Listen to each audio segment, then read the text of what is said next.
कोई ताली नहीं बजाएगा। जिसका आप लोग पुतला बिठा रहे हैं और बिठा दिए हैं, यह है कौन? पहला प्रश्न है भाइयों। ये मैं दो बातें आपके सामने पहले रख देता हूं। इस देश में दो आदमी का नाम बहुत बड़ा है।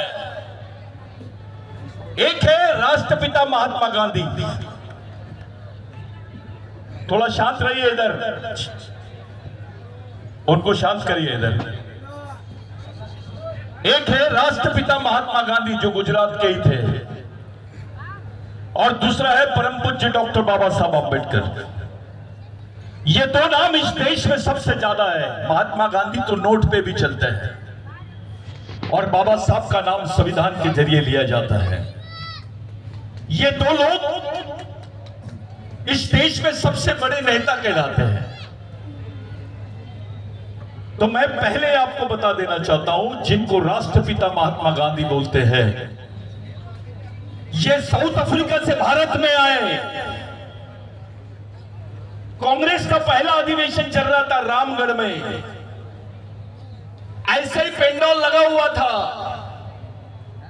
जब गांधी जी वहां पहुंचे तो एक आदिवासी से पूछा, भाई इतना बड़ा नाम उसमें लिखा हुआ था, महामानव, क्रांति सूर्य, धरती आबा भगवान बिरसा मुंडा। ये जब नाम देखा तो गांधी जी ने पूछा, ये कितने नाम है? तो उस आदिवासी लंगोटी वाले ने खड़े होकर बोला, गांधी जी एक ही आदमी का नाम है।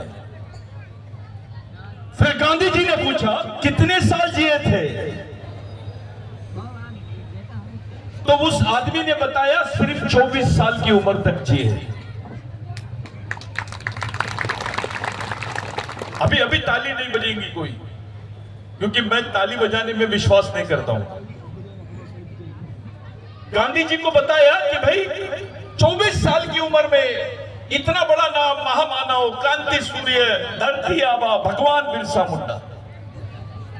फिर गांधी जी ने उसको पूछा, ये क्या चाहते थे? तो उस आदिवासी आदमी ने खड़े होकर बोला, गांधी जी, बिरसा मुंडा का आंदोलन जो था वो उसका बेसिक मंत्र था मालागाज मोल मावूस, यानी हमारे गांव में हमारा राज, हमारे जमीन पे हमारा राज, हमारे जंगल पे हमारा राज। जब गांधी जी ने ये बात पूछा और समझा तो गांधी जी ने बोला, इस बात की, इस विचारों की तो पूरे देश को जरूरत है।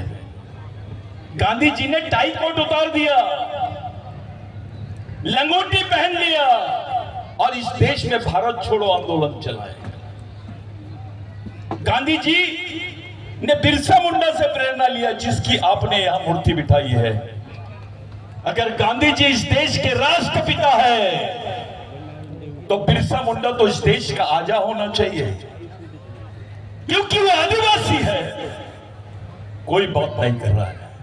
अभी अभी प्रधानमंत्री जी बोल रहे हैं, इसके पहले कोई नहीं बोलता था। दूसरी बात, जिन डॉक्टर बाबा साहब अम्बेडकर को इस देश में सर्वोच्च सम्मान है, वो डॉक्टर बाबा साहब अम्बेडकर भंडारा से इलेक्शन हार गए थे। वही डॉक्टर बाबा साहब अम्बेडकर पहली बार पश्चिम बंगाल से जीते।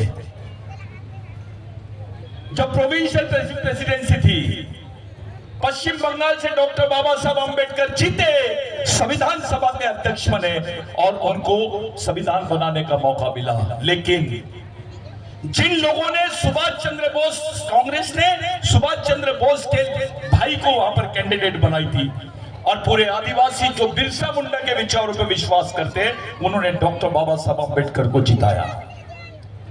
जो बिरसावादी लोग थे, उन्होंने डॉक्टर बाबा साहब अम्बेडकर को जिताया। बाबा साहब संविधान सभा के अध्यक्ष बने और बाबा साहब को संविधान बनाने का मौका मिला। अगर इस देश में बिरसा मुंडा का आंदोलन नहीं होता तो बाबा साहब को संविधान बनाने का मौका शायद ही मिल पाता। ये दोनों लोगों ने प्रेरणा ली।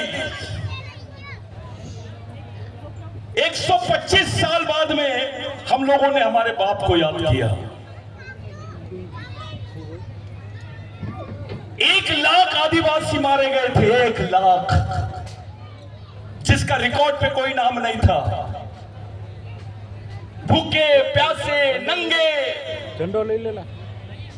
यहां से लेकर झारखंड से लेकर पश्चिम बंगाल, मध्य प्रदेश, छत्तीसगढ़, राजस्थान, गुजरात, ये पूरा जो आदिवासी बेल्ट है, आदिवासी भारत है, ये जल गया था।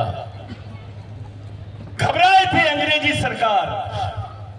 वो लोगों ने ब्रिटेन में जाके 1898 में एक कानून बनाया जिसका नाम है लैंड एक्विजिशन एक्ट, जिसको बोलते हैं भूमि संपादन अधिनियम। उस कानून में लिखा हुआ था कि आदिवासी की जमीन गैर आदिवासी नहीं ले सकता है, और गैर आदिवासी तो क्या सरकार भी नहीं ले सकती है।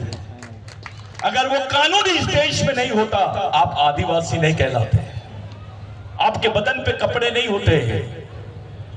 भाइयों, मैं जो बात बोल रहा हूं वो इसलिए बोल रहा हूं कि इस देश में एक काला कानून था जिसको बोलते criminal tribal bill. Criminal tribal bill यानी गुनहगारी जमात का बिल।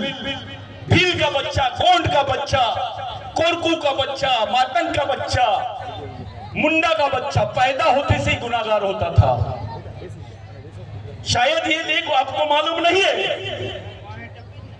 कोई भी आदिवासी दिखा, भील आदिवासी दिखा, तो लोग उसको सड़क पे मारते थे। उसको मरने के बाद भी उस पर कोई एफआईआर दर्ज नहीं होती थी। ये काला कानून था जिसको क्रिमिनल ट्राइबल बिल बोलते हैं।